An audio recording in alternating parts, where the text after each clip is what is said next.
Welcome back to the channel, my YouTube family. How are you doing today?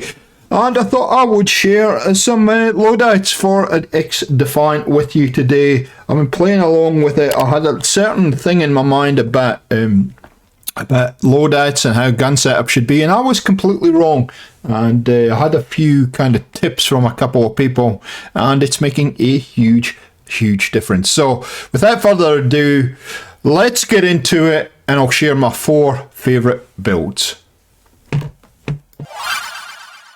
So before I take you through the gun setups, just be aware that this will be accessible to you when you want to test guns and do whatever. So the firing range, and I'll walk you through quickly just the firing range, what it offers. So here is the firing range. Give different loadouts a shot. And what you might not know, you come in here, this is target practice, so you just come in here and, you know, get warmed up if you like. See what your guns are like at different ranges. And yeah, there's a couple more sections there, but if you want, first of all, if you want to reload console in this game, I have 35 bullets. I'm at 22. When I start the reload, aim in again and that'll cancel the reload. It's a very quick animation, but you'll see it reloads cancel. So, okay, so there's another couple areas across here that are very useful. Let me just grab M4 with no attachments on it whatsoever. So first of all, we have the spray board. Use the board to learn the recoil pattern. So if I aim this at the center here and I just hit the button, you'll see what the recoil is up. It's up and to the right. So that allows you to think about the compensation you need to have on your gun. Now, if I pick up the M4 that I'm going to show you and I do this, look at the difference in recoil.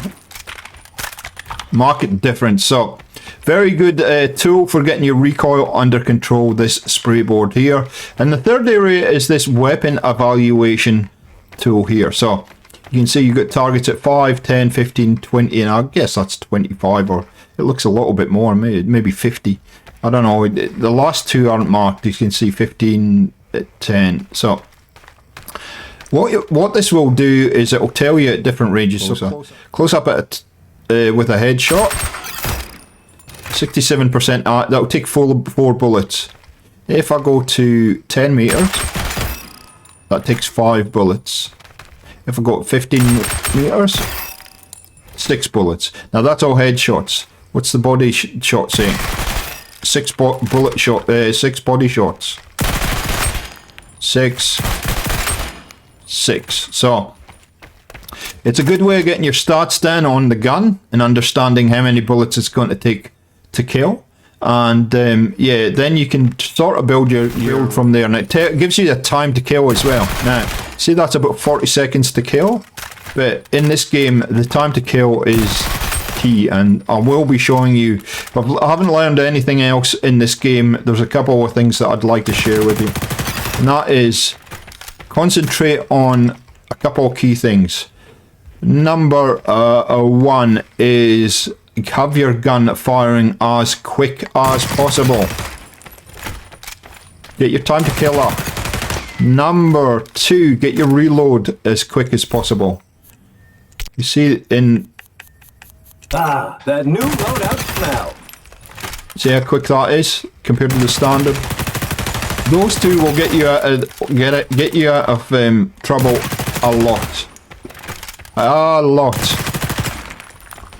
So, with the builds I'm about to show you, obviously the recoil is important as a third thing, but those 2 factors are a thing you should have in the back of your brain. Get my gun firing as quick as possible and reloading as quick as possible, and then tackle the recoil patterns as you need to beyond that. Okay, so with that in mind, with the rapid fire, the fire rate, the swapping and being able to change ammunition quickly, reloading, and the recoil patterns, here is my 4 builds. So First one I'm going to show you is the M4A1. Standard gun in a lot of first-person shooters, and my build that I had was way off the mark as far as what how I had it set up. So I'm using the rapid fire barrel, which gives me a 5% rate of fire increase, and at the cost of horizontal and vertical recoil problems, minus 20% on both. The hand stop front rail, which brings back some aim stability and improves my vertical recoil by 5%. So I get 5% back at the cost of minus 5 movement speed. Optics, up to you. If you're comfortable using the iron sights, then don't worry about optics, but I would suggest either a hollow or a reflex on this gun. Either or, there is no down penalty for doing so. Fast mags. This is about quick reload speed. You get extra 5 ammunition in your clip, but the important thing is that you get a 40% boost to your reload speed. Now, you can use quick mags, but that only gives you a 15% reload speed advantage, but there are no downsides to that one. In this one, at least you've got some downsides in ADS time and ADS hit flinch. I haven't found that as a problem personally, but just be aware of that. And finally, the precision stock, which brings back more recoil control.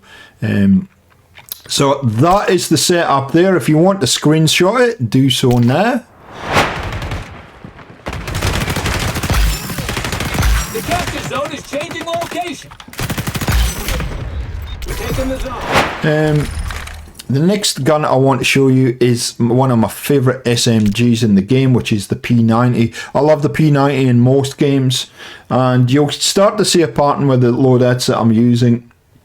There are some variations, but it's very minimal. Now, before I get into the attachments of this gun, be aware down at the bottom there is a weapon inspect. So if you want to take thumbnails, you can do that, and you can rotate it like that. But also down at the bottom there, you'll see detailed stats, and if you press on that, you can actually filter that. This is with filter attachments. This is all equipped. You can actually work your way through all the different attachments and see exactly what they're doing to your weapons. So I'm not going to go into it much more than that, because I don't want to make this video super long. So again, rapid fire. I use a leather wrap on the front rail this time, which gives me aim walking speed and aim stability. With an SMG, you typically want it working a little bit different to an AR. Optic again is optional. Fast mags again, and the precision stock. And for me, that works for me. You can play around with the rear grip if you like, or maybe another thing you can do is if you want to get a little bit more speed in it, use the muzzle booster to get your fire rate even higher. I find that is a good mix for me, and I like it. Capturing. Capture zone on the move.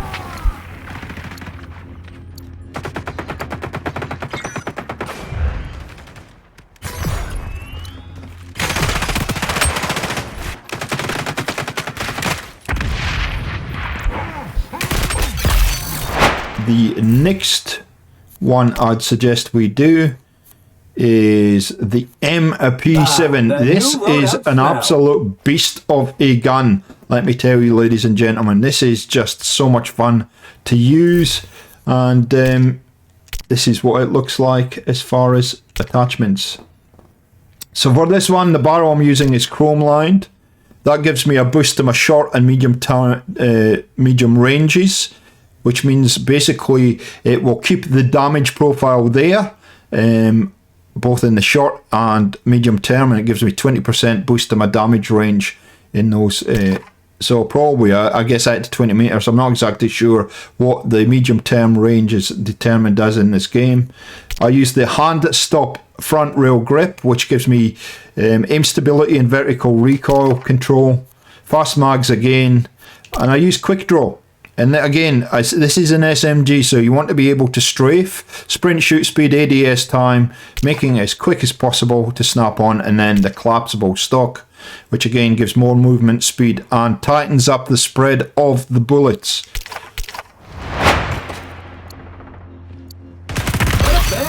Payback! Alright!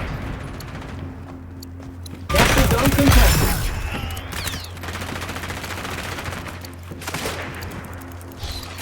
The capture zone is changing location.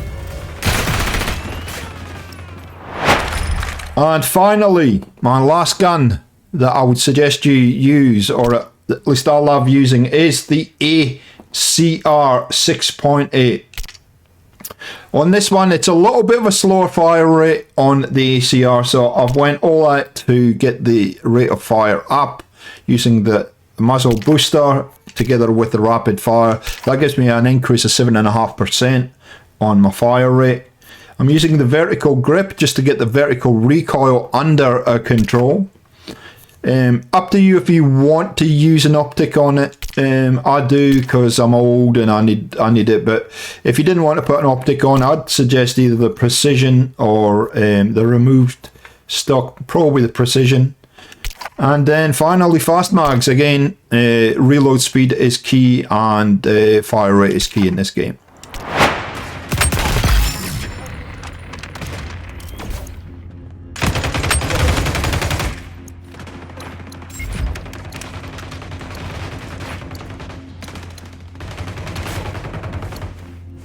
Capture zone is moving.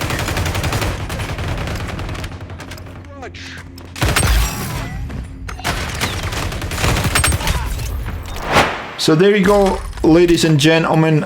In between these guides, in between these builds, I have put a little bit of gameplay in so you can see how these work in a real game. I hope it's useful for you. I'd really love to hear your if this helps you, if this improves your gun, your weapon builds. If it does, I'm really happy about that. If you've made some variations and this works as a kind of base start to where you start with the gun, but you actually add things to it, I'd also like to know what you add and what you take out and see what it does. Okay, thank you for watching. Thanks for the support on the channel, and we'll catch you next time on Xdefiant. We'll see ya.